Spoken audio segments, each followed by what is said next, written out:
Welcome guys, നിങ്ങൾക്ക് ഞാൻ ഒരു സാധനം കാണിച്ചുതരാം. കണ്ടോ? ഈ ഒരു മൈലാഞ്ചി ഞാൻ ഇട്ടതല്ല കേട്ടോ. പണ്ട് നിങ്ങൾക്ക് ഓർമ്മയുണ്ടോന്ന് അറിയില്ല, ഈ അച്ചു പോലത്തെ സാധനം കൊണ്ട് നമ്മുടെ കയ്യിൽ ഇങ്ങനെ ഇട്ട് തരില്ലേ ഈ ഒരു അമ്പല പരിപാടികളൊക്കെ വരുന്ന സമയത്ത്. ഇന്നലെ നമ്മുടെ അടുത്തുള്ള ഒരു അമ്പലത്തിൽ ഒരു പരിപാടി ഉണ്ടായിരുന്നു. അപ്പൊ ഞാനും അച്ഛനും കൂടി അവിടുത്തെ ഈ കുഞ്ഞു കുഞ്ഞു കടകളിലൊക്കെ നടന്നിങ്ങനെ നോക്കാം. ഒരു സാധനം എനിക്ക് വാങ്ങാനായിട്ട് തോന്നുന്നില്ല. അപ്പോഴാണ് ഒരു ചേട്ടൻ മൈലാഞ്ചി ഇങ്ങനെ അച്ചു പോലെ ഇട്ട് കൊടുക്കുന്നു. അപ്പൊ എനിക്ക് പെട്ടെന്ന് നെസ്റ്റ് വെച്ച് കുറെ നാളേക്ക് മൈലാഞ്ചി ഇടുന്ന ആഗ്രഹങ്ങൾ അങ്ങനൊന്നും ഇല്ല കേട്ടോ. ഈ സാധനം കണ്ണിൽ പെട്ടത് എന്താണെന്ന് അറിയില്ല, പെട്ടെന്ന് ഇടാനായിട്ട് തോന്നി. അന്ന് എനിക്ക് കിട്ടാറുള്ള ആ ഫീൽ എനിക്ക് ഇന്ന് കിട്ടിയില്ല.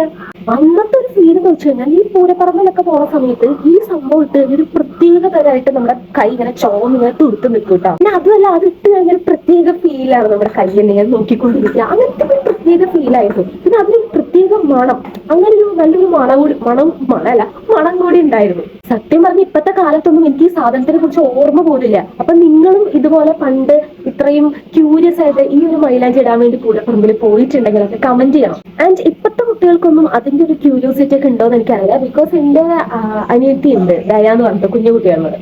അപ്പം അവർക്ക് ഈ സംഭവം ഇട്ട് കൊടുക്കണോ എന്നൊക്കെ ചോദിച്ചപ്പോൾ വലിയ ക്യൂരിയോസിറ്റി അതൊന്നും എനിക്ക് തോന്നിയില്ല. ജസ്റ്റ് ഇടാം എന്നുള്ള രീതിയിൽ പറഞ്ഞതേ ഉള്ളൂ. അതുകൊണ്ട് എനിക്ക് എന്റെ പോലത്തെ കിഡ്സ് പണ്ട് ഉണ്ടായിരുന്നോ എന്നുള്ളത് അറിയണം. സോ എല്ലാവരും കമന്റ് ചെയ്യാം. എല്ലാവർക്കും ബൈ.